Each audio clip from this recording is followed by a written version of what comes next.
new video. Tonight we're at Creek County Speedway with the Lucas Oil NOW600 series. We'll be running both classes, stock non-wing and A class here tonight. We were just out for hot laps not too long ago and the track seemed really slimy. So I don't really know what that's going to end up doing.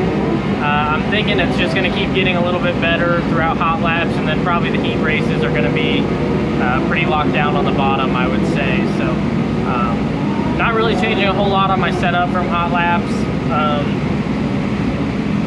just because I think it's just going to keep gaining grip throughout hot laps, and then the heat race will be around the bottom. So we'll be starting on the pole in this non-wing heat race right here. We're the third heat race out, so hopefully it has a little bit of time, if there is any slime left in it, to kind of blow that off. So starting on the pole I think is pretty good for us with how fast and how pinned down around the bottom I think the track will be. But then after that we'll be starting 7th in A class, and that's not really a good place to be at tonight, I don't think. So we'll just have to make the most of that and see what we can do, and hopefully we can lock straight into the A, because they will be having a B main in that class tonight. So we'll see what we can do here, but looking good for non-wing.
off the start in that non-wing race. I felt like I got a pretty decent jump, if not a better jump than the guy on my outside. But just, it was still pretty slimy down there. And I just couldn't get it to hook up how it needed to stay out front. But drop back to fourth.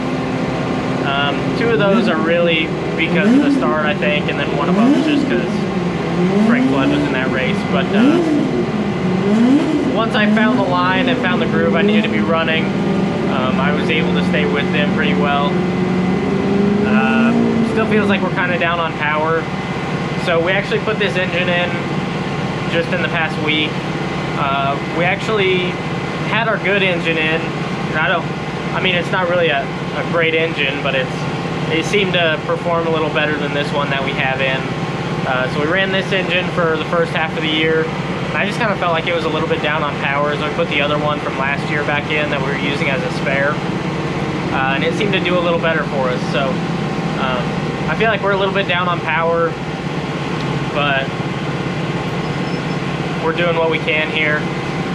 So dropped to fourth in that one, and once I got back there and found the line, I was definitely able to keep up with those guys and maybe even be just a little bit faster than the ones right in front of me. But just didn't work out for us in that one. And then A class started fifth, I believe, and made my way up to third. Just got a lot on the restarts, and the outside lane didn't really go too great, so I was able to pick off a few right there. And I really was probably faster than the guy in front of me on that one too, but it was just being a little bit down on power and how hooked up it is.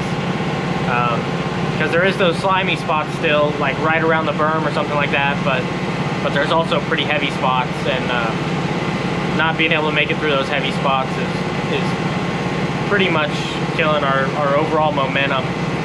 And being down on power definitely doesn't help to be able to pull out of those heavy spots. But we did end up in the feature in both classes.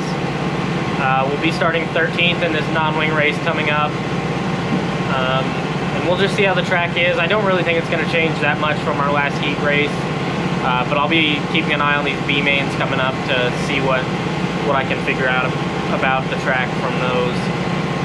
And then later on we'll have the A-class feature, and we'll be starting 9th in that one. So decent starting spots for us. Would like to be higher up there, but thankful that we're not going through a B main right here.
started 13th in the non-wing feature and was probably up to probably 6th or 7th, 8th, somewhere around there. And then got pinched in the outside wall. I was definitely up there beside him when he came up, and we made contact, but I think he was already committed to coming up by the time, and by the time I was there, he was already on his way up. So that kind of just happened, and really I was pretty fortunate that it didn't take off and send me flying on that one. I definitely thought I was going over hard for sure for a second there. So just lucky I stayed on all fours, but it did. I'm pretty sure it bent something up in the front end. It definitely didn't drive right after that. My dad looked at the front end. He said he didn't see anything, but he didn't look real close. So we'll get here tomorrow and see what we can find on that. But it definitely didn't feel right for the rest of the night. So I think we could have had maybe top 5, at least 6th or 7th for sure in non-wing. And then went out for A class just at least to get our start money. Car felt decent enough, so I just finished the race and ended up 11th in that one. Ended up 11th in non-wing and 11th in A class, so just kind of is what it is. I really didn't feel like I missed the setup too bad at any point tonight. Car just didn't really have a lot of speed in it. Like I said earlier, I feel like we're a little down on power with this engine, and having to start back there definitely doesn't help either. And then once the front end got bent, it's kind of is what it is. But I didn't feel like I missed the setup too bad at all tonight. Could definitely take it wherever I felt like I needed to in both of those features, really. If I wanted to run the bottom or run a couple lanes up or run all the way around the top, I definitely felt like I could take it where I wanted to, but just didn't feel like it had much speed. But we'll try again tomorrow night and see what we can do, see if we can get anything else figured out and have a little better night tomorrow night. As always, I have to give a big thanks to Nathan Benson Motorsports, G-Force Chassis, Porter Steel Buildings, Advantech Dyno Service, AFD Graphics, DDI Fabrication, and Sure-Built Suspensions for everything that all of them do to help us out and make this possible. Thanks to all of you guys for following along with this video, following along with the channel. It really means a lot to me. If you're new here and you like this video, be sure to subscribe to see some of my future uploads. Hit the like button if you really like this video, and then if you have any comments, suggestions, something you'd like to see, some kind of feedback, be sure to leave that in the comment section down below. I'd love to hear what any of you guys have to say. But I hope you guys enjoyed this one from Creek County, and we'll see you for the next one.